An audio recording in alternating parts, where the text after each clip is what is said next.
Great. So if you follow the tiny URL, you'll be led to a PDF that lists some learning outcomes and gives you some information, but most importantly, there's a URL at the top link that gets you to register for a Skynet account. Looking out, seeing that most of you already have a Skynet account. My name's Matt, and I'll be introducing the workshop in just a minute. And then Dan will be doing the observational part. And then we'll come back around to do some analysis, quantitative analysis of our observations. So again, if you don't have a Skynet account, you'll need to follow this first marker, which is to register for an account. And we'll make sure that happens.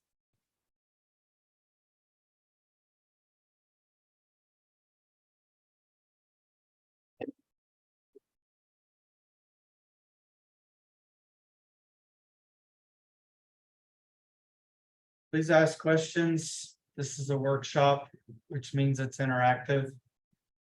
Or at least that's how I interpret workshops. So if you have questions, please let one of us know.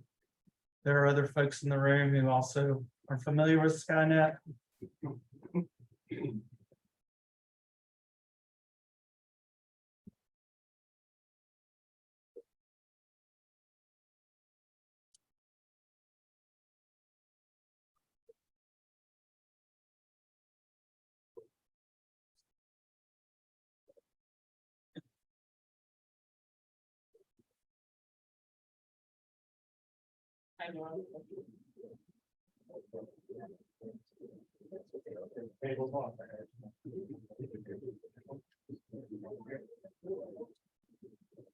Thanks to Daniela as well for supporting us in the chat.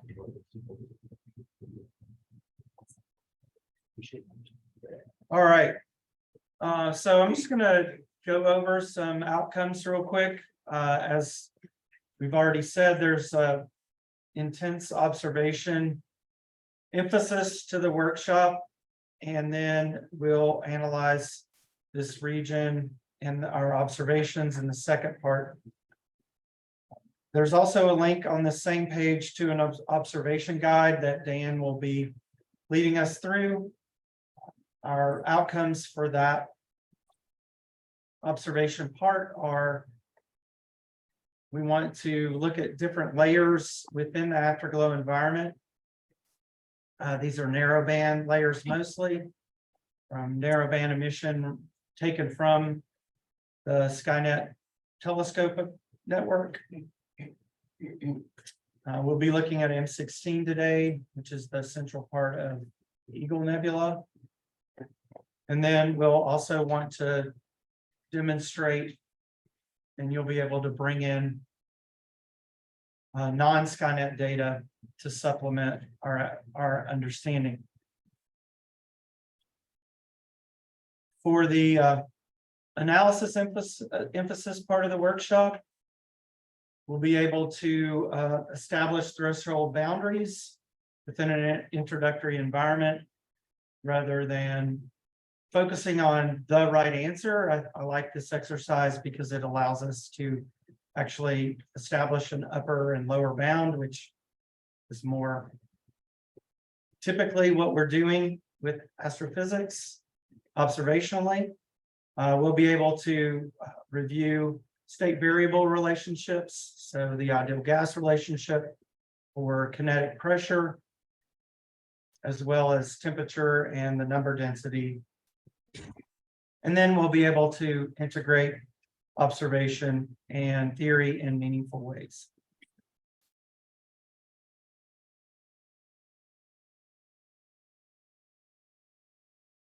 Daniela, I'm believing that if there are questions in the chat, you'll let us know. Oh, thank you so much. All right. So there are a few different pieces of this workshop. We're going to just review briefly the multi-wavelength MWU multi-wavelength universe curriculum. And then Dan's going to lead us through the observation emphasis part of the workshop. And then when we come back, we'll be looking at a few narratives and stories that guide sort of this analysis emphasis part of the workshop. Then we'll draw some quantitative estimates, in particular the gas density, where we'll establish upper and lower bounds for the electron number density and hydrogen number density. And then we'll look at some different ways to sort of continue our exploration of this region. This is geared for sort of a undergraduate level curriculum. I'll be using this particular module in the undergraduate level, second and third year in the fall, as kind of an observational astrophysics class. All right, so there's been several workshops this weekend, this half of the week. May Dubay gave a workshop that sort of summarized the MW curriculum. Dan gave a few other workshops on MWU and radio capabilities, as well as Opus. And then Daryl gave a nice workshop yesterday on color magnitude diagrams and HR diagrams. So please check out those for observations and processing with Skynet. All right, so Dan's going to lead us through some of the observations associated with this workshop. Dan, are you ready? I'm ready. Ready for anything. All right. Well, how would you do that? I'm ready for. Do you have these links up? Yeah, I have them up on my page, so we're good. Maybe a couple other links I should have given, but we'll sort through it. So I see a lot of familiar faces. Have you come to some of the previous workshops we gave? Okay, so good. This won't be totally unfamiliar. This is in some of the previous workshops, we showed you a little bit of astrophotography. Of course, astrophotography is not the key point of this curriculum. It's the attractor to get them excited. And as they're doing their astrophotography, then we hit them with some physical interpretation, physical calculation. And we ramp them up slowly, like in May's talk, where that's kind of our initial MW exercise where they're observing the moon, they put it together, and planets, simple RGB combination. And then in Daryl Jansen's talk, they learn some stacking techniques, and it's getting more complicated. This is where we hit them with full-blown astrophotography. And this module does there's a learning curve to this module. But after they learn the things that I'm about to walk you through, they're golden for the rest of the curriculum. They're ultimately powerful and can make all sorts of great physical conclusions and get really excited about these, not just STEM, but STEAM products they're making. This process of creation is something that releases dopamine in the brain. Process of sharing has been documented to do this as well. And of course, once they make these pretty pictures, they put them all over social media. So these are things we're trying to tap into. Okay, so let's do something complicated for the next probably 30 minutes, and then over to you to do calculations, which for those in this audience should not be complicated. Okay, so to begin, you're going to want to go to Afterglow. So I should have put the link up somewhere, but it's simply afterglow.skynet.unc.edu. This is the image processing environment that we've been building for some time. Funded at first by National Science Foundation. They dumped about 600,000 in it. Now we have large DoD funding.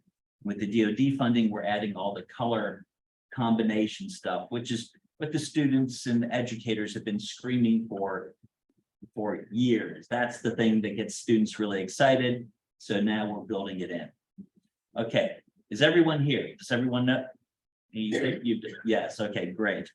So afterglow.skynet.unc.edu may ask you to log in through your, it sends you over to Skynet and then you're in. Okay, we're going to grab this combination. I'll show you where it is. Go to open file. Oh, and one thing I should say, I always forget to, when I'm working with students, everyone's computer screen is different. And so you got to learn how to manage your screen real estate. On PCs, Control plus, see what I'm doing? Control minus. On Macs, it's Command plus, Command minus.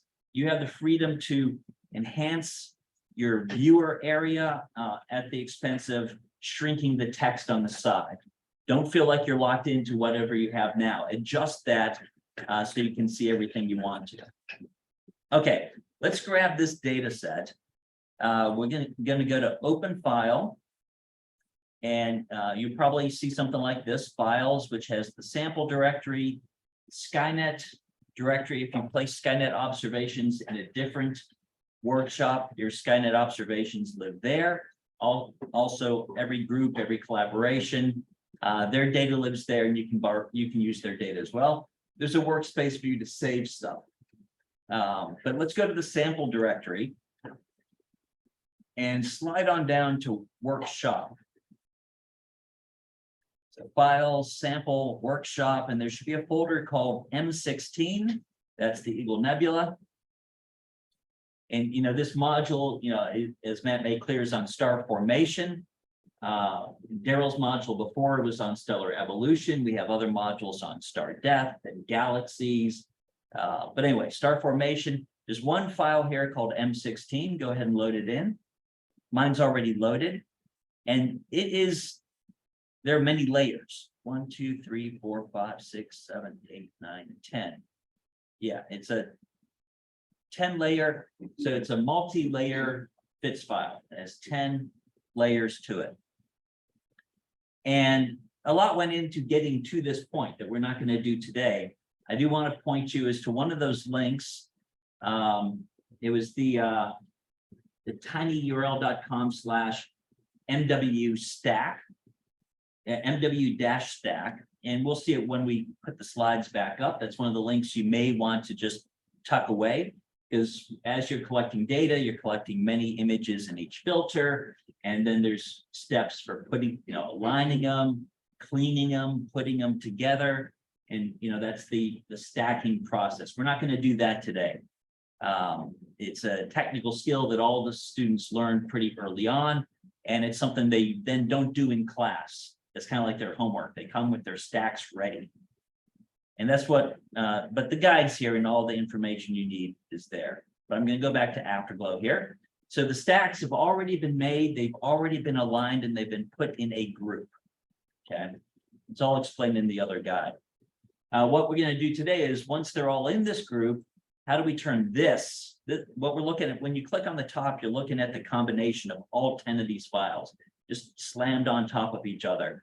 And we're going to try to turn this into something pretty and exciting, but also physically useful. The colors we're going to put in here are going to give us physical information that we can then use to calculate things about the star forming region. Now, let me just walk you through the layers. They're ordered in a particular order. We'll shuffle the order a little bit, but I was just kind of eating time, making sure you had time to load it up. Is it loaded up on all your machines? Yeah. Okay. So let's just take a peek at them. I'm going to click on each. So here's the R-band filter. Looks a lot like the Eagle that you'd expect. Here's V-band, a little bit dimmer. One of the big emitters in star forming regions is H alpha, Bomber alpha, that emits in the red. So that's what all that extra light we see in the R band, that's some H alpha. Okay, there's the green band. Here's the blue band. See some circles around the bright stars. That's just because the camera window doesn't have an anti-reflective coating, but it won't be a problem. Then we have a luminance filter. This is the whole optical, it's like filterless almost. It is a piece of glass, but it's letting in red, green, and blue. And these are really important in astrophotography. you'll see we're going to do a combination where we get the colors right, the red, green, blue colors right using the background stars, and we take the color from them, but we take the intensity from the luminance filter. This is something astrophotographers do all the time. So we'll make a combination. The idea is this has the most signal to noise because it was a broad spectral range. And there are orders of operation things. Your luminance must be above your color layers. And it is at the moment. We keep moving up. Here's H alpha. Okay, so this looks a little bit different. This is star heated hydrogen gas amidst the Balmer sequence. And this is the first visible line, the H alpha transition. And so we see a lot of that over here. Here are the driving stars, and Matt will talk more about these. These stars over here are driving all the activity that's going on here. And away from them towards the cloud boundary, we see a lot of H alpha. We keep going up. The three standard narrowband filters in optical astronomy are H alpha, O3, and S2. O3 is twice ionized oxygen. And notice this layer is noisier. There's less signal to noise, and that is often the case. Often H alpha will be your best filter. This is in the green-blue part of the spectrum. We'll color that as such shortly. Then we have S2, and it's more in the outskirts. You can see it highlighting, but this is the lowest signal to noise filter. And it differs from region to region, but this is often the case. It's often H alpha, O3, and then S2 if you can do anything with it. I'm going to show you some tricks of the trade for how we can use all these things despite the poor noise in this filter. And this is an integration of like an hour and a half. So from a telescope in Chile. So it took a while to get anything out in S2. Then above that, I have a few surprises. I keep trying to rename them, but for some reason, the Afterglow Skynet system wants them called 1, 2, and 3. We move up to 3. This is Spitzer, 8 micron. And this is something we do in the multi-wavelength curriculum. They're collecting their own data, but we supplement it with infrared data and radio observations of their own. Now, the infrared data, they can't collect themselves, particularly mid-infrared, you got to go to space. But what you're looking at with the narrow bands, the H alpha, O3, and S2, you're looking at star-heated gas. Here you're looking at star-heated dust. Okay, so it's giving you other information from the other side, inside the cloud, where the dust is, instead of the gas that's on the outside. That can be quite hot. This is cooler, star-heated dust, but great information here. See a little piece is missing, and that's often the case with Spitzer. It was not full sky, it hit certain targets. And in the curriculum, we show them how to mine the Spitzer archive, how to mine the Skyview Virtual Observatory for other things. And I'll give you some links in a little bit for you to see how to do that, but we can't cover that today. This is Spitzer 24 micron, so 3 times longer wavelength, 3 times blurrier because of the diffraction limit of the telescope. The longer the wavelength you go, the blurrier it gets. Eventually we get down into radio and it's very blurry. And this is highlighting cooler dust, maybe about 100 Kelvin. And the Spitzer rate's about 300 Kelvin, to give you an idea. And then this last layer here, this is 2-mass K-band. And I throw that in here because these are stars. Some of them we see in our optical image, but many of them we don't because they're in the dust. Dust blocks stars at optical wavelengths. But here we're going to incorporate, this is 2 micron, essentially, and try to pull out some dust-hidden stars. So all sorts of great physical stories if we can combine these correctly. Okay, that's a little preview. Everyone ready to get to work? Okay. So one question. Yeah. As we look at each of these, is there some metadata? It's M16.1.6. Yeah. Where I can tell what There is. If you go to the second tab, now with the .1, .2, .3, that's stuff that I imported from outside the Skynet system and combined. So I'm actually not sure how much metadata we have. But if you go over to the second tab down, the information tab, there is some basics and we can look at the full header. And yeah, there appears to be some information here. whatever came from the Spitzer archive in the header will be listed here. So actually, there's a good amount of information there. Okay, so I'm going back to that first tab, the display settings. Okay, next thing we're going to do is set colors and blend modes. So let's start at the bottom. Often with these, we work our way from the bottom layer up. So that bottom layer is red. So you go to it, right click, color map, red. Okay, it turned red. And you can watch each layer, or you can watch the combination. I'm going to put it on the combination.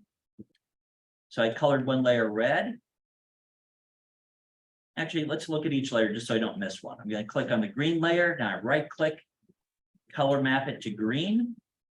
Boom. Click on the blue layer, right click, color map it to blue. That much is pretty easy. And often in introductory exercises, we just do a red, green, blue combination. But again, this is the more advanced thing. So now go to your luminance layer, and the color should be gray, and it is, but we have to change the blend mode. The blend mode is set to screen. Screen is the default. Change that blend mode to luminosity. Okay. And what that does is what I just described before. It will take the intensity information from this frame, but the color from whatever combination is beneath it. Sliding up to H alpha. Now with narrowband, there are all sorts of color combinations you can do, Hubble palettes, all sorts of things. Today we're going to start with the natural palette. And so for H alpha, right click, let's color that bomber. This is a special color that we created for these kinds of temperatures. It's a combination of the 4 bomber lines. Even though this was just acquired on the first bomber line, you have one, you have the other 3 visible bomber lines, you put them together, they're kind of pink. And also for the narrowband layers, we're going to change the blend mode to lighten. I'll explain that in a little bit, but let's just set these up. With O3, let's make the color O3, a special color that I created. O3 is a doublet, the blue-green part of the spectrum, and that's the color of O3. And we'll set this to lighten. I mean, I can hint at it here. What the lighten blend mode does is it takes its layer and it takes everything underneath, and whichever's brighter wins, and whichever's fainter is ignored. So it's like a max min kind of thing. And S2, it's smack in the red part of the spectrum. Yes, please. Say again. For O3, I used a color called O3. I didn't have a good name for it. And yep.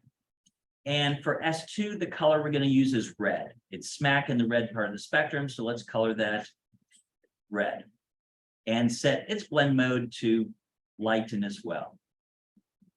Now for the 3 archival ones, let's just turn them off for the time being. If you click on the eyeball, it turns them off. And we're going to actually turn off the narrowband stuff as well. We're going to start simple LRGB. Now, did I do that too fast? Is everyone good? Everything's colorized. We have luminosity blend mode on the luminosity filter, the lighten blend mode on the 3 narrow bands. They all have their colors. If I go back to the main level, give it a second to update. So I've turned using these little eyeballs. Go ahead, say again.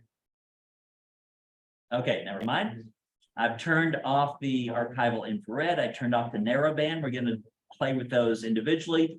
And we're looking at a basic LRGB combination. You may see that sometimes. You've seen RGB, but sometimes you may see LRGB. It's because the luminance filter is being applied. If you want to see the effect of the luminance filter, you can click it on and off. And you can see when I click it on, see how the signal to noise increases, particularly around the eagle. It's kind of hard to see. And then I turn on that luminance and we get a little bit more detail. But we have a lot of work to do. This is just getting started. So is everyone to a picture like the one I have? Okay, good. Let's see what's next. Okay. We're going to go over to display settings. That's that first tab. If you've never used Afterglow, it's the default. And we're gonna select a layer to manipulate. And so if there's a box here, select a layer to view display settings. And we're gonna go down and find that luminance layer. And you can see it's right here, M16 Lume, it's gray, and I've selected it. And the first thing I'm gonna do is I'm gonna come over to Color Composite and go to the second link, link all layers using pixel values. The first one is like a quick and dirty, gets your colors kind of right using percentages. But here we're gonna calibrate, we're gonna take the stars, we're gonna calibrate to catalogs. And so we want to link all values, link all layers pixel value. And okay, so now the red, the green, the blue, all layers are controlled by the brightness and contrast of all layers is controlled by the brightness and contrast of the luminosity layer. Okay. And we'll play with those brightness and contrast settings in a second. Next thing we're going to do is get the colors right. Okay. Right now, the colors are indicative of the counts. Look at the histogram here. On the x-axis, it's how many counts are in the pixel. The y-axis is the number of pixels for that many counts. And just by chance, they all happen to be pretty on top of each other. That's not always going to be the case. Maybe you've got a lot of data in your R filter. And so your red histogram would be shifted to the right and your image would be very red right now. Once you link to pixel values, you lose all semblance of color. It's just a coincidence that it looks about the same right now. And it's okay that we lose all semblance of color because we're going to do that color calibration. So come back under Color Composite Tools. We did something like this in the HR diagram workshop. And go down to Photometric Calibration. I'm going to click on it. And you got to pick if it may come up, it has some smarts, but if it's a little confused, pick your filters. The red one is .red, the green one is .v, the blue one is .b, and you may have some numbers in here from before, just ignore them and hit the measured 0 points with field calibration. How did it know to only have R, V, and V as the options for the drop down? If your files were imported with like different names, and you had different filters. If it's in the header, it will know. It didn't give us the other options because I think we had turned them off at the eyeballs. Oh, okay. And it must have known not to pick the luminance. Is that close enough, Vladimir, to an explanation? Okay. That was me guessing. Vladimir is one of our key programmers, so the technical stuff I'm going to throw towards him. Often when you come here, it fills everything in, but I was messing with it earlier today, and so it's making me do it. Reference layer, I normally pick the R band. Most light comes through the R band, and it doesn't really matter. Except for just a little subtle thing that I'll show you in a second, but otherwise it doesn't really matter. But good rule of thumb is to calibrate to your reddish filter. Your white balance should be set to black body peaking in B. And just leave it at that. What this is, the human eye does not receive red, green, does not process red, green, and blue equally. If you're looking at a black body peaking in the human eye's blue filter, that's what the brain sees as white. And so there are all sorts of different white balance options. And in the astrophotography world, they have a very different way of doing this. They have white balance things designed for spiral galaxies and designed for elliptical galaxies. Here, we try to take a more physical approach. A black body peaking in B looks white, you can leave it there. For extinction, I want you to initially set that to 0. There is a lot of extinction, a lot of reddening along this line of sight, but we'll change that in a second. Go ahead and calibrate the colors. Your 0 points should be in there. And so those 0 points, all that they were telling you was the relative level of red, green, and blue. And what we've created here is a picture similar to what the human eye would see through a telescope. And that's great. But we want to do science on this, and a lot of the science is color-based science. So we don't want what the human eye would see. We want the actual colors of the stars there at the nebula. So go back in here to photometric calibration. You don't have to redo the 0 points. We can change the extinction here.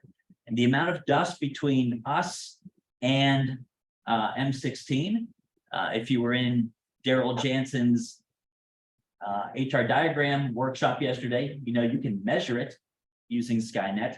But if you just look it up, it's 0.782.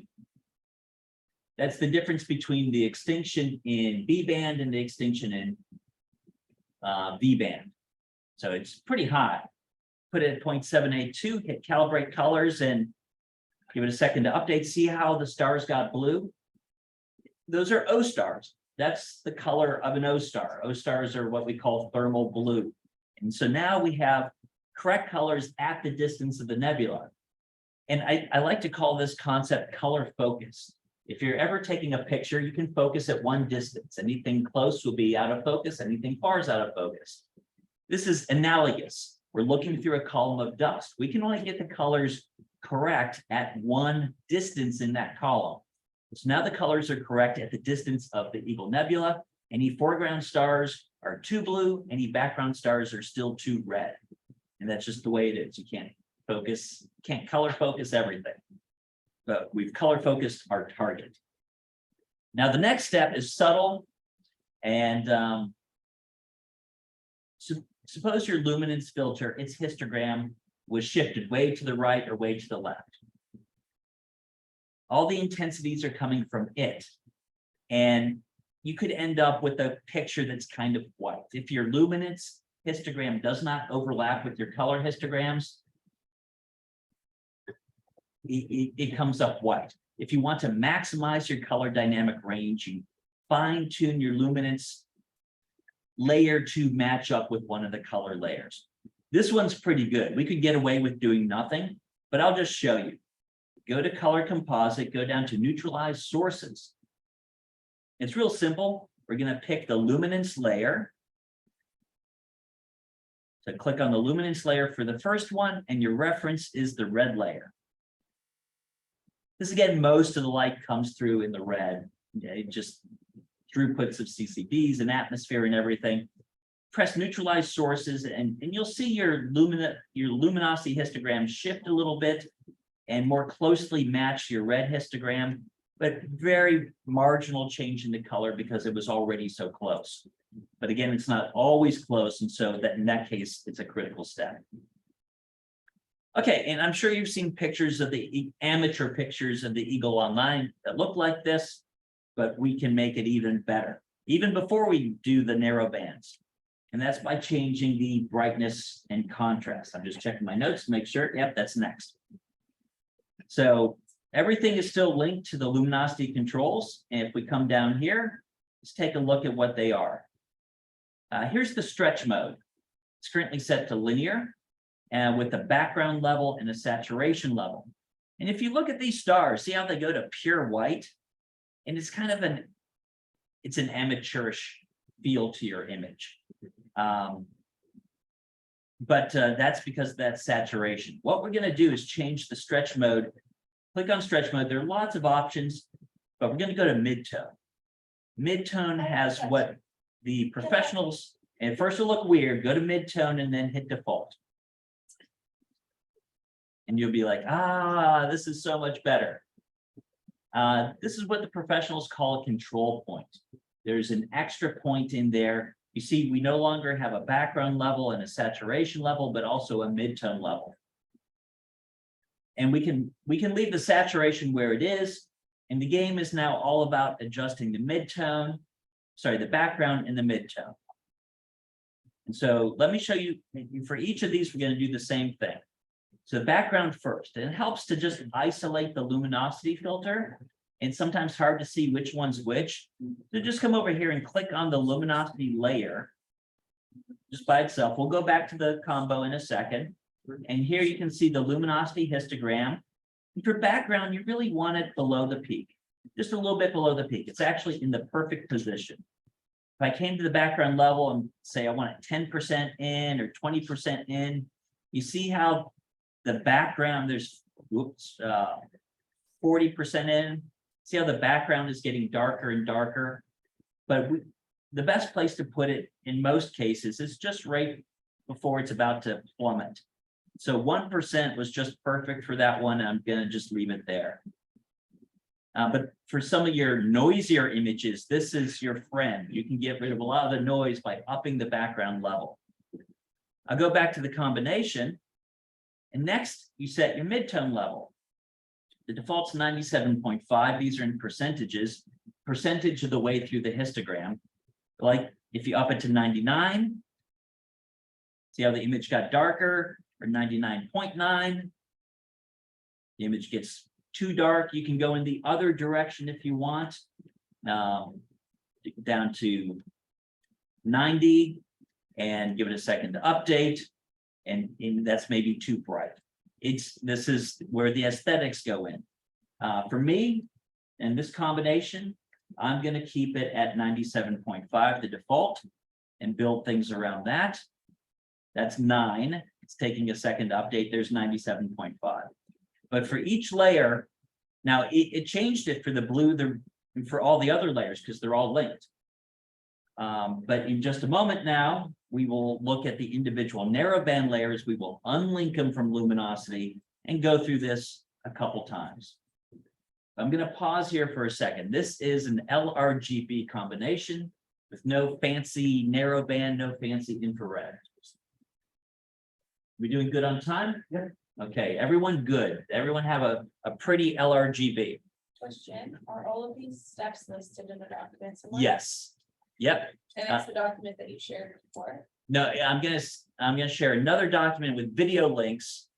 The document before, what was that for? That was for stacking. That's for making these individual layers and putting them in a group. At the end of this, I'm going to share a link with videos that will take you through this plus more. Okay, great. Thank you. Yep. So what was your saturation level right now? It puts the default at 99.999, and you can almost always keep it. When you're in the midtone mode, don't worry about the saturation. It's all the background and the midtone level. Okay, now let's turn on our H alpha layer. So just click on the eyeball and Sorry, would you Yeah. be willing to say just a word or two about what the shape of the midtone curve, like kind of what does it? yeah, so linear, you have counts and you have 0 to 55 in RGB value. Linear looks like this. We have hyperbolic, we have arc sines that look like this, and logs and squares that look like that. And so it's basically taking the low and the high and changing the shape of the curve between them. Midtone gives you an extra point in the middle. And so you can get S-type curves. And you see this kind of stuff in PowerPoint. The goal here was not to remake PowerPoint. The goal here is to Photoshop. Photoshop. Thank you. We're not going to make PixInsight. We're not going to make Photoshop. If you want to do real serious astrophotography, that's what you want to do. The goal here is to get 85% of the output with 15% of the learning curve and buttons. So students can get into this easily and then start doing the physics that Matt's going to share. It's a tricky spot to reach, but hopefully you'll be happy with hopefully this looks good, and hopefully you'll be happy with the product to come. Okay, next, I turned on the H alpha layer, and we're going to come over here and turned it on with the eyeball. And I didn't really see an adjustment, but that's okay. It's coming. Come over here to select the layer that we're going to control. And we want the H alpha one. It's the one with the bomber pink color. And so now we have the brightness and contrast controls for that. And the first thing we need to do is unlink it. We had already linked it to Luminous. So you actually have no brightness and contrast controls. It come down here and it says it's linked to the luminance filter. So switch it to manual. Now it's by itself and hit default. Okay, and you may have seen it pop in there a little bit. Okay. And let's play with the background in the midtone again. So I'm going to click on the H alpha. I'm looking at where the background is on H alpha, and it's pretty much in just the perfect place. You want it right before it plummets. So I'm going to leave the background at 1. and come back to the combo. And then I'm gonna play with the mid-tone level, just like we did before. I can make it high, like here's 99, and this dims it. And remember, we're in the lighten blend mode. And what this means is H alpha will only shine through if it's brighter than what's beneath it, which is the LRGB. We do this so you can keep the natural colors of the stars. And I'll show you in a second. Let's go the other way. Instead of 99, maybe 90. See how it's coming in? A little bit more red. Let's go all the way to 50, which is too much. So you've got the H alpha all over the place. But look at those stars. Those stars, the brightest stars anyway, still have correct colors, catalog calibrated, extinction corrected. So that's why lighten is nice. If you want to see what happens, you can switch it from lighten to screen. And see, we just lost the colors. They all got pinkish. There's still some blue hints to them, but I'm going to switch it back to lighten. So use that if you can. Okay, that's way too much for me. I'm going to drop it back down to 90. Again, this is where the aesthetics are coming in. And if you want to see the effect, you can blink it on and off. Here's H alpha off, H alpha on. There's a little bit of H alpha in the LRGB image just because it's emitting in the bands. But here I've accentuated. And again, I'm going with natural color, so I'm just enhancing things a little bit. But I'll mention in a second, you could do crazy things with totally different colors. Hubble does that as well. Hubble makes H alpha green because S2 is a little bit redder. They make that one red, they make this green, and O3, which is greenish, they make blue. And so there are all sorts of games you can play. We're doing the natural color thing right now. That's H alpha. It was easy. Next, let's do O2. It's tougher because it's noisy. So first, let's turn it on. And it shines through a little bit. And already there are a couple problems. You can see it's noisy. If you zoom in, and it's ugly. And it's ugly in the sense that green, the human eye and green just don't work well together, and particularly in astrophotography. So I'll show you some cheats in a second. Okay, so we're going to do the same thing. We're going to come over to brightness, the display settings. We're going to switch the controls to the O3 level. Okay, so now I can control it. I'm going to unlink it from the luminance, put it on manual, and hit the default so it can settle into whatever. You got even more green and ugly, but that's our starting point. Next thing, just like before, we're going to look at it by itself and change the background level. And here the background level can be boosted a little bit. It's well below the peak. This is a log scale, right? And so I'm going to go down to background level. Instead of 1, let's try 10. That moved it up. Maybe look at my notes and see what I settled on. I settled on 20 when I tried this before. And you see it moved the background, still a little bit below the peaks, but most of the data is still has some color to it. That helps get rid of some of the noise. Or you can go out and get more O3 data. That's what you really should do. But the narrow band is expensive in terms of telescope time. You got to do long observations. So these tricks become important to your students. The professionals, they do 20, 60 hours. And students, we give them 1 or 2 hours because telescope time is expensive. Okay, let's go back to the combo. Yes. Are you trying to move the dashed red line to the? Yep. And so what I did is I clicked on O3, so I didn't have to look at all the histograms. And I upped the background level until it's just a little bit below the peak. But it should be below. Below, yeah. That's the rule of thumb. You don't have to follow these rules. You can leave it low and show off the O3 throughout the nebula. And some people do that. Yep. And so there's a lot of artistic freedom, and the students really get into that aspect as well. This is not just STEM, it's STEAM, if you know the acronyms, right? The goal is to get them excited and then sneak in some science. Okay. So I'm going back to the combo. And if I zoom in here, it's noisy. And so the next trick for try to bring that down is to increase the mid-tone level. So instead of 97.5, let's try 99. Okay. Or 99.9. And you see it's disappearing. You know, even at 99, we had a little bit. I'll bring it back, but it's noisy and yucky. So it's just because it's a noisy layer. So here's the trick for that. There are two levels of tricks. H alpha was nice and easy. For this, it's a noisy layer. So grab it in the list and slide it below the luminance filter. Then we won't have, and see what happened? See how it got smooth? And we can adjust again in a second. But now, since it's below the luminance layer, it's taking its intensity from the luminance layer. And you can still have what we call color noise, but it's not that bad. For 03, I settled with, I actually went higher. I wanted to bring it out more. 97.5 is what I used. So we get some nice color definition instead of this just being blanket pink. Well, with blue stars, now we have blue stars, we have pink from the H alpha, and we have the oxygen. And this is physically important. Oxygen glows at higher temperatures than hydrogen does. So that, you know, it's not just to make it look pretty. This will lead into stuff you're about to hear about. 10 minutes, I'm almost there. Okay. That's 03, except now that ugly green. Let's just change the color. We come up here instead of the 03 color, I'm going to switch it, scroll down, there's a blue-green.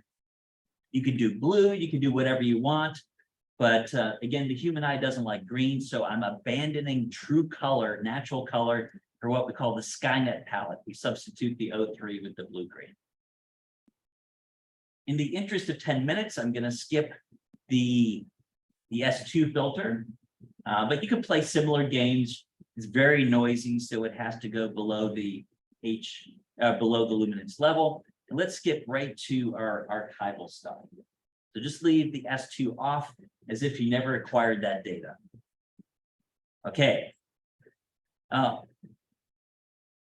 Let's turn on Spitzer 8, which is the .3. Turn it on. And we haven't given it a color or a blend mode or anything. So let's do that. Now this is in the mid-infrared. There are no natural colors to assign. So this is what I like to do. And you can try different things. I'm gonna try clicking again. I'm gonna right click, color map this to heat. We have a palette called heat, and we have a palette called cool that we'll use for the cooler dust. And right now it's way too bright. That's okay. So I took the warm dust from Spitzer 8 micron and colored it with the heat palette. And I'm going to come over here to display settings and select that. So now I can control the heat palette. First thing, as before, let's unlink it to manual control and hit default. So it's no longer tied to the luminance layer. Already some pretty sexy things are happening. Look at that detail. Now, of course, that detail came from NASA Spitzer spacecraft. And we don't want to overwhelm our students' work with the archival data. So we're going to tamp it down. Again, you do the same trick. Let's click on the 03 layer by itself and pick a background level. For what I've done with my notes here, I just upped it to 5%. See, there's some crap down here in the bottom, but I upped it to right here below this peak. Okay. And then back to the combo. And I'm going to tamp this way down. And also, yeah, and I'm going to use screen. You can use lighten. I tend to use screen on the dust layers. And I'm going to tamp it way down. For Spitzer 8, I actually I went 99.99. Sorry, just oops. Try again. 99.99.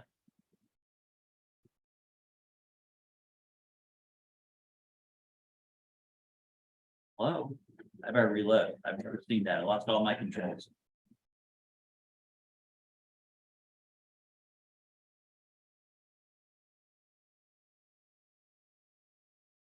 Vladimir, where are my side controls?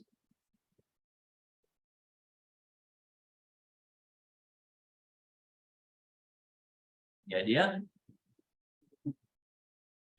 I think I missed.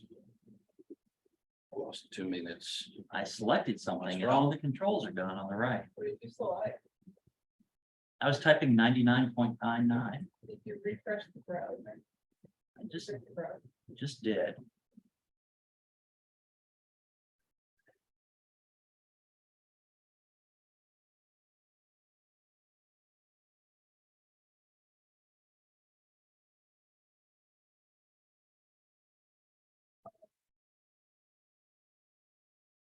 You clicking on here.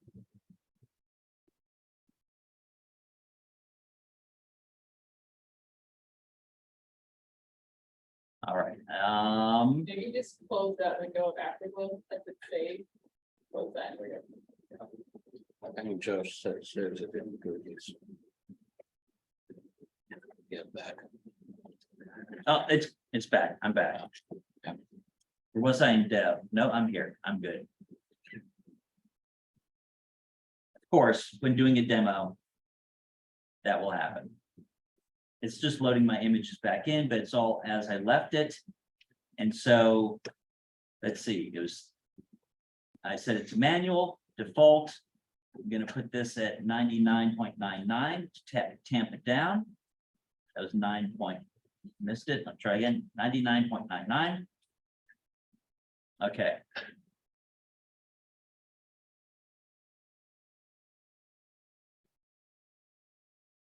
The background was 5.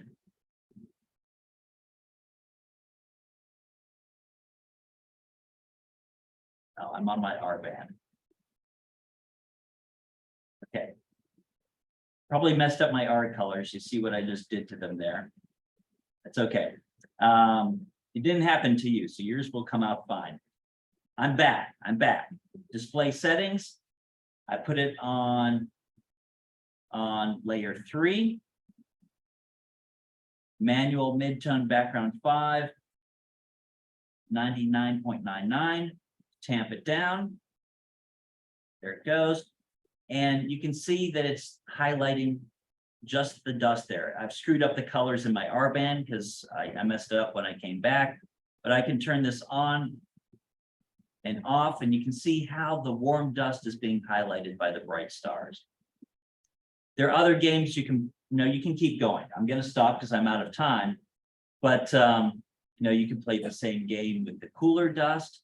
You can play the same game with the stars that you get from 2MASS, and I'll just pull up the final image now, which I have tucked away here.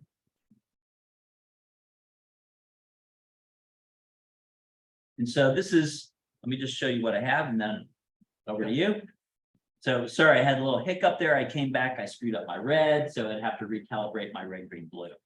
But anyway, this is actually, this might be a slightly older one where I was using Weiss data instead of Spitzer. Let me just double check here.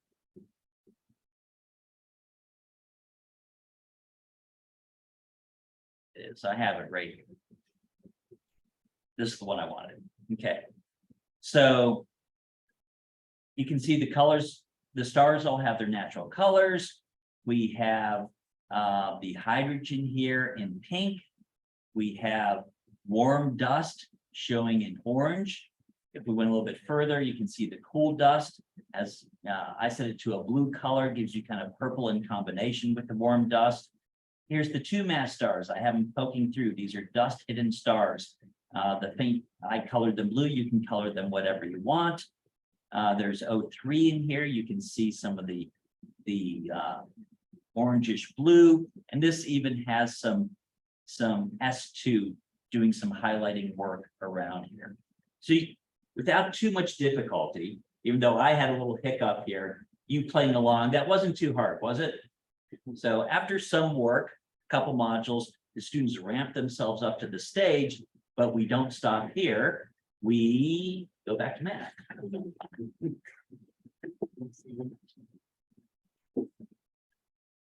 Pretty amazing.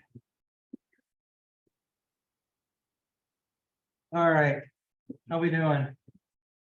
Good? All right. All right, so there's really, when I'm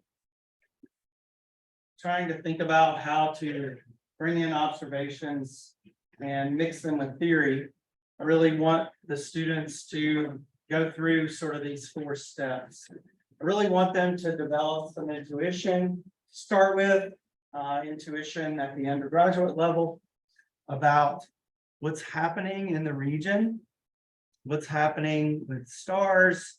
It's all hydrogen, but the density is different, of course, the temperature is different. So we want the students to be thinking about what's happening, their intuition. And then I really want them to develop a model. So what sort of model for what's happening with these objects that they're have some intuition about. And then we want to analyze that model, thinking about theory, thinking about what's happening, what can we develop there quantitatively.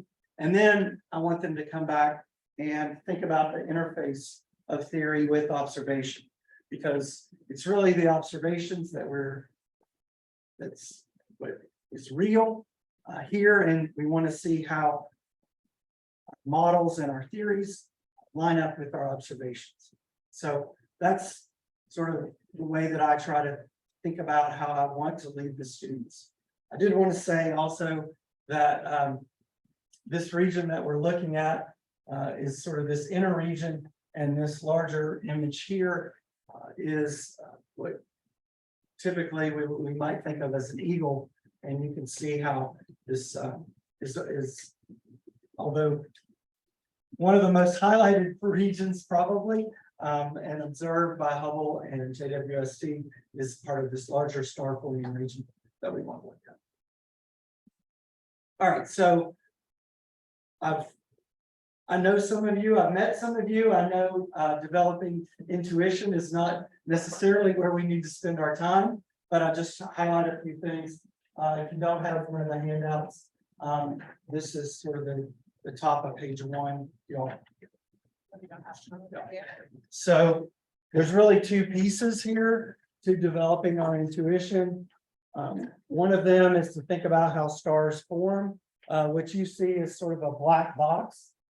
It is really supposed to have this orange circle. I like to use Matthew Bates' star forming simulation from Exeter. If you've not seen them, I don't have the movie loaded up, but you can YouTube it. It's 1 minute and 30 seconds. It's some of the best 1 minute 30 seconds spent of my time. So I think the first thing to understand is that star formation doesn't happen as a canonical collapse of a large cloud. What you'll see on the video is little permutations or little perturbations of the region by density, and you'll see little clusters of stars forming. And I think that's one reset of intuition when students think they understand that hydrogen collapses, but we want them to think that it's not a canonical cloud collapse. And then the other part of developing their intuition is developing this story of star formation. Star gas star or gas star gas, either one.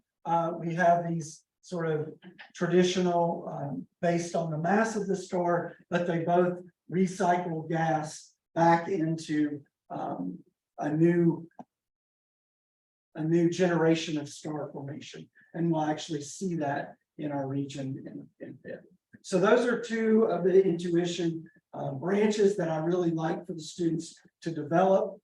Once we have those 2 sort of ideas, we want to develop those into models. The typical model for our stars is we want to ask which kinds of stars are forming. Of course, we know there are differences among these stars. We know that within these star forming regions, O and B's stars are the brightest stars and the hottest stars that are forming. And we can do some calculations to figure out and understand that within that temperature range, the peaks of those O and B stars are above 13.6 EVs. We know that 13.6, we can convert the wavelength to an energy, of course, and we know that above 13.6 EVs, that single atom hydrogen is ionized, and above about 17 UVs, the molecular hydrogen is dissociated, and then this ionization takes place. And so that's an important thing for the students to understand, is that these O and B stars are putting on lots of ultraviolet radiation, and that ultraviolet radiation is going through dissociation and ionization. Again, harkening back to some of the conversation in the room earlier this morning, that's all part of chemistry. We talk about ionization and dissociation in high school chemistry. This is a way to influence with astronomy and astrophysics the high school curriculum. So anyway, we can move through that black body radiation. So we now have an understanding of what kinds of stars are giving off radiation and what that radiation is doing to the surrounding medium. If you're following along at home, put a little handout. We're now sort of at the top of page 2. So our model here is sort of a stronger sphere. Maybe you've heard that. If you haven't, this is a single star, and this single star is putting on ultraviolet radiation. This is also called an H2 region. This molecular hydrogen is being converted, is being dissociated into single atom hydrogen, and then being ionized into protons and neutrons, or protons and electrons, just seeing if you're awake. Okay, so we've got almost fully ionized hydrogen in this region, and because of the density change, there is almost immediate, and the ultraviolet radiation is pushing out spherically. An ionization front is developed, which is a shock front between the neutral hydrogen in the surrounding region and this fully ionized protons and electrons closer to the star. So basically, this is sort of the theory buildup. We'll get to the punchline pretty quick, but for every 3 photons, you get 2 dissociations. I'm sorry, for every 2 photons, you get 3 dissociations. All right, so these are not the droids you're looking for. The point is that what happens quickly is this ionization front builds up, the radius expands quite quickly. So this is the solution to the equation is an exponential. The point is that the radius builds up to this sort of Stromgren radius, where basically the ionizations are happening in an equal ratio or rate of the recombinations. So you've got ionization where a hydrogen atom splits into proton and electron, and a recombination is where a proton and electron come back to an atom. And that radius, where those 2 things are equal, is called the Stromgren radius. Point here is that happens quite quickly. We push out to a Stromgren radius pretty quickly. I thought I had that equation. Okay, well, oh, it's down here in the hide the controls. So what we have here is this Stromgren radius. This piece here is the recombination that's happening, and then this is the ionization flux here in star, number of photons per second. This is the recombination here, and so you have this balance. This is the extra piece of flux that is not ionizing, so it's moving past.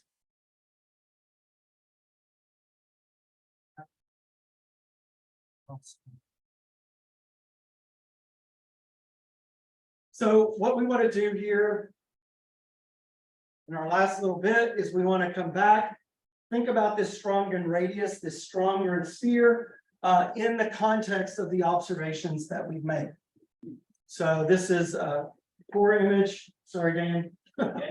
This is one of my first versions of doing this narrowband imaging. but it's okay for the purposes that we have here. We want to remember that this is part of a larger region. And we want to look at that. The first thing we want to do, one way that we can quantify our observations, I'm now at the top of page 3, is the physical geometry of the region. Skynet, too much to bring up now, but if you're still in Skynet here, you can go down to the 4th little icon on the right. It looks like a little zigzag. And what you can do with that zigzag is click and drag,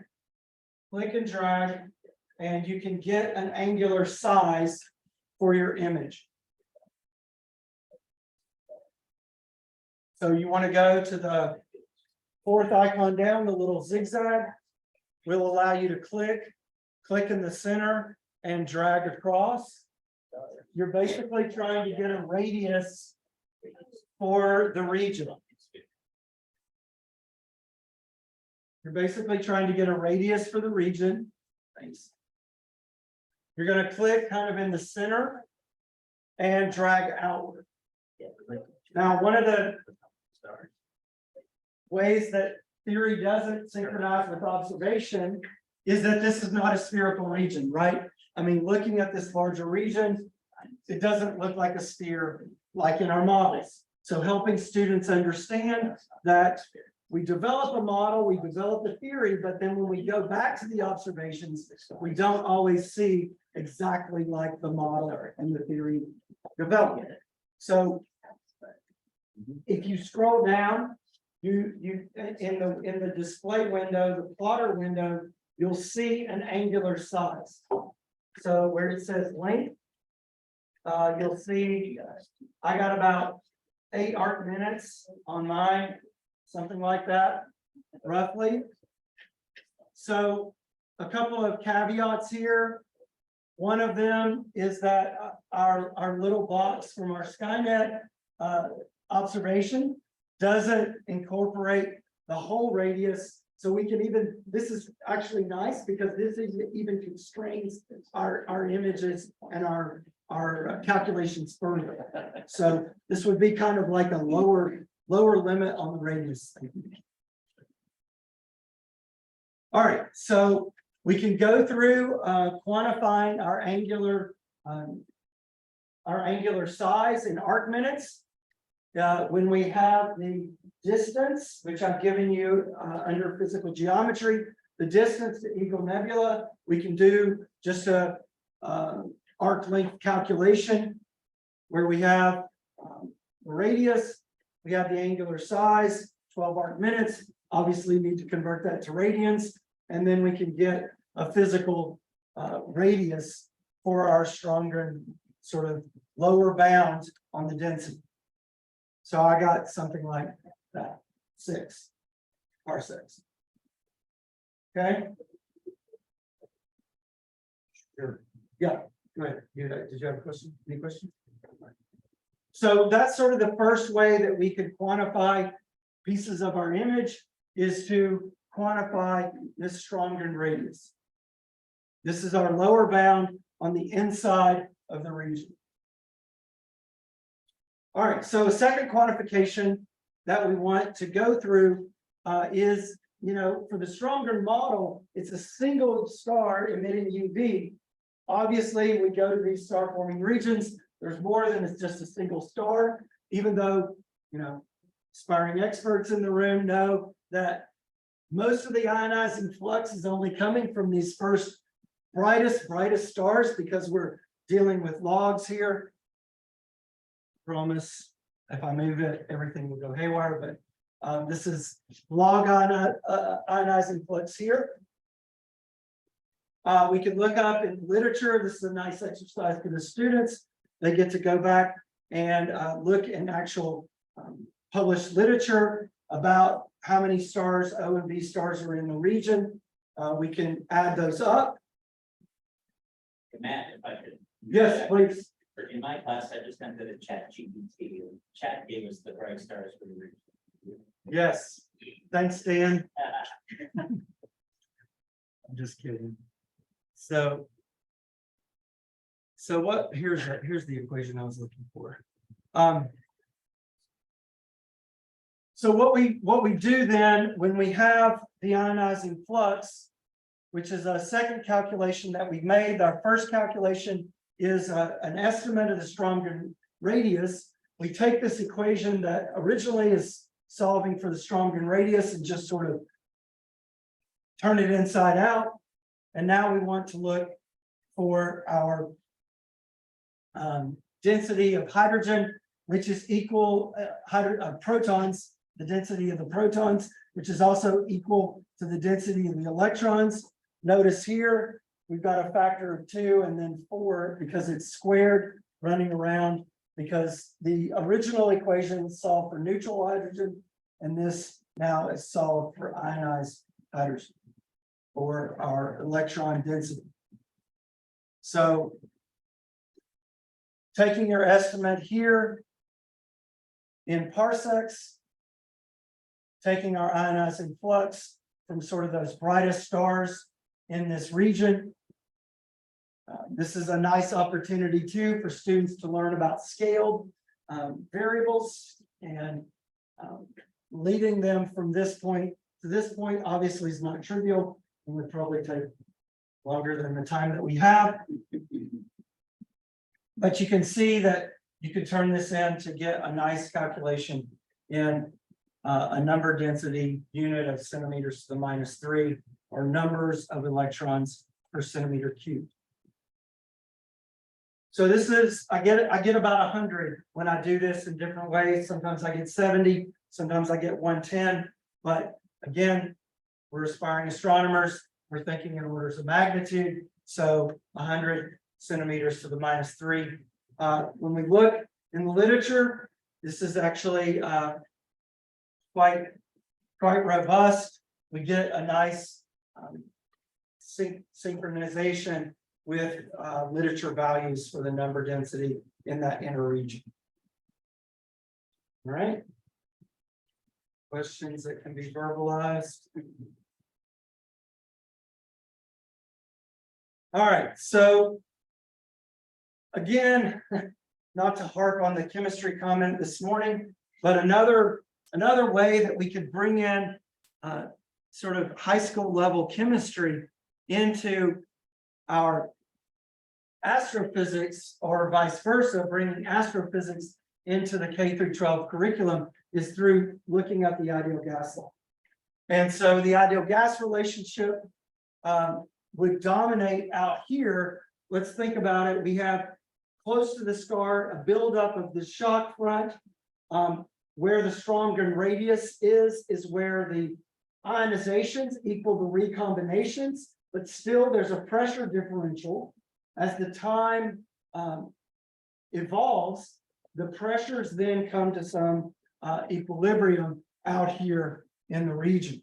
And so what we're going to do then is take that the pressures are equal to each other inside the region and outside the region. Case of B's go away on both sides. And so we're left then with the product of the number density times the temperature. The temperatures work well for our narrowband image that we've just created. We know that on the outer region, if we're getting infrared imaging, then our temperature is on the order of 100 K. We know in the inner region that our temperatures are on the order of 10 to the 4 K Kelvin, which means that we have about 2 orders of magnitude difference between the inner and the outer region in terms of temperature. That also corresponds to a 2 order of magnitude difference between the number densities. If we could have gone through the S2 emission, you'd also see the S2 emission out here. We know that S2 is a tracks with density changes. We know that O3 tracks with temperature differences. And so that 2 orders of magnitude difference means that we have an upper and lower bound of about 100 to about 10 to the 4 centimeters to the -3 for our electron number density. So again, just to reiterate, I like going through this exercise because it helps students get away from solving problems with exact answers. This is something, quantifying uncertainty is another way to do this, but students generally have a hard time. What is the answer? I think, anyway, tangent avoidance for the most part. So this would be our upper bound near equilibrium. Our lower bound is for when we're far out of equilibrium. And then this last part, we have like a few different Scooby-Doo endings for the way that you could continue talking about this star formation region and pointing back to observations. So one of the iconic images is this Pillars of Creation. It's nice to go back and tell students, this is where the new generation of stars are forming, these so-called globules. But, why do they have these finger-like protrusions back into our Stromgren sphere? That wasn't in our model. And, I'm not the expert here. This is a JWST image of that same region. You can see the differences in density there. I think trying to look at what are the structures. Oh yeah, you are the expert in the room, I forgot. Going back and looking at the literature, this nice result from Paddle et al. Shows the magnetic field within these clouds is different than the surrounding region. Alfvén flux freezing, I think, is what we want the students to be thinking about. Here, the magnetic flux is frozen into these slightly overdense regions, and the shock is coming here and actually pinches in on these pillars. And so I think we have good observational evidence now that it's the magnetic fields. In graduate school, back when I was a kid, they used to say, oh yeah, it's magnetic fields. But now we can actually make those observations and see that the magnetic field is what's holding these pillars up. Another nice way to end this story is to go a little bit deeper and actually say this is the Chandra image, X-ray image. I think they've constrained to say that that's not a background star, that that's actually sitting in this pillar. And so we can use our multi-wavelength sort of idea for a multi-wavelength universe, even though we can't necessarily load Chandra images up into Afterglow. We can show the students that at even different wavelengths than what we have available to us, we can see the actual stars that are forming. But we can, in Afterglow, or in Skynet, make radio observations. And so this is another way to sort of end this idea of this story, is to think about when we have large amounts of electrons that are ionized and free and high kinetic velocities, they should be emitting Brewstrom or breaking radiation. And so that should be available, should be observed in the radio. We have radio capabilities in Skynet, so we can go back, make radio observations of the region, checking for background radio sources, and we can see that there is, I may have to scale off here, David, in terms of the location. Yeah, sorry. But we can see that there is some radio observations, some radio emission in this region.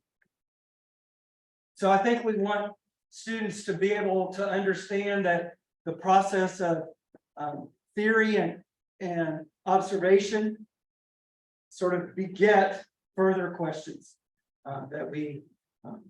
I like to say that science is always asking more questions than it answers, but in this way, we can see how moving further allows us to understand more, given new observations of the same region. Yeah, so this is a different region. This is the Elephant Trunk Nebula, which is hopefully we're going to layer even more Skynet capabilities. So this region is much closer to us than the Eagle. So it's going to require us to do some mosaicing as well as narrowband. And so I'll let you know how that goes in July or August. All right, so just to be clear and summarizing, we've looked at the MWU curriculum.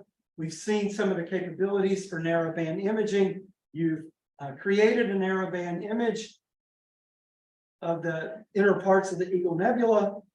We've sort of reinforced this idea about developing our intuition with narratives, stories about the compact hydrogen gas that we know as stars, and the less dense hydrogen gas, or not less dense, the cooler gas in the surrounding region. And then we've tried to quantify some things from these observations, and then shown how these observations lead to further questions, and then those lead to new observations. So we have time for questions if there are any, but thank you for being here, for staying tuned. An hour and a half is a long time to stay focused. As a teacher, I know that, so I appreciate it.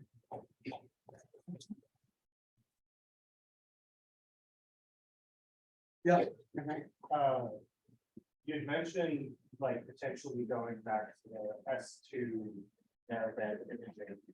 But I guess I'm wondering, like, are your filters narrow enough to determine the line ratio between the outlet? Or That would have been a fourth way to go if we had some spectral data, right?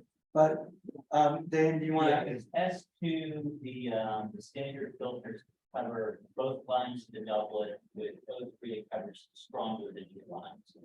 Yeah, you need to do honest to goodness spectroscopy to do that. Which would be another way to go. Yeah.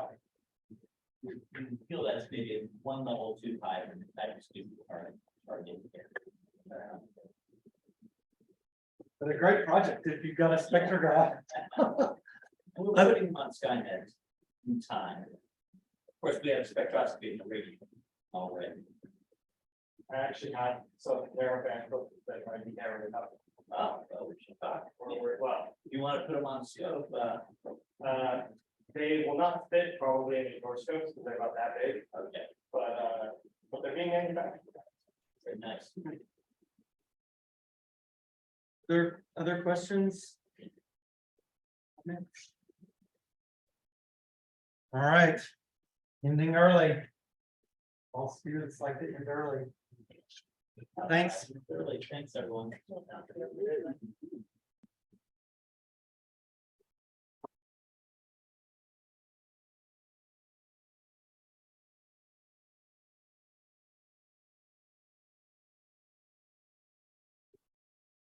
Well done. Yeah. That was great. We'll track it. Learning, relearning something. Relearning, I probably should. I feel better, you know, it's more tricky, but after doing it for the students this semester, after they got through the first time, they just kept, they can keep handling it, project after project. Oh, my gosh. Leslie Prochaska, do you remember her? She was one of Jim's students. Oh, yes, yes. So she was watching in. Yeah, she's actually. Oh, okay. Anyway.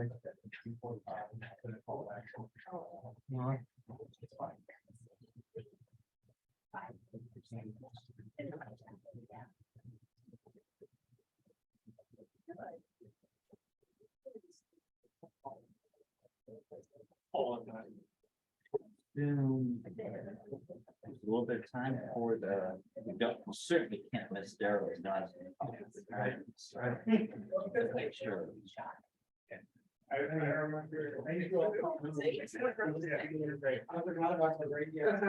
Again, the magnetic. But I'd be interested.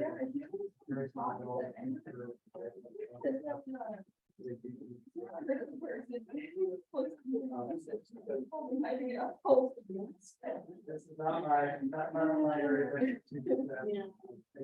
Other papers and. Anyway, thank you. Thank you all. Thanks, Daniela. Appreciate your time and. Get things together. And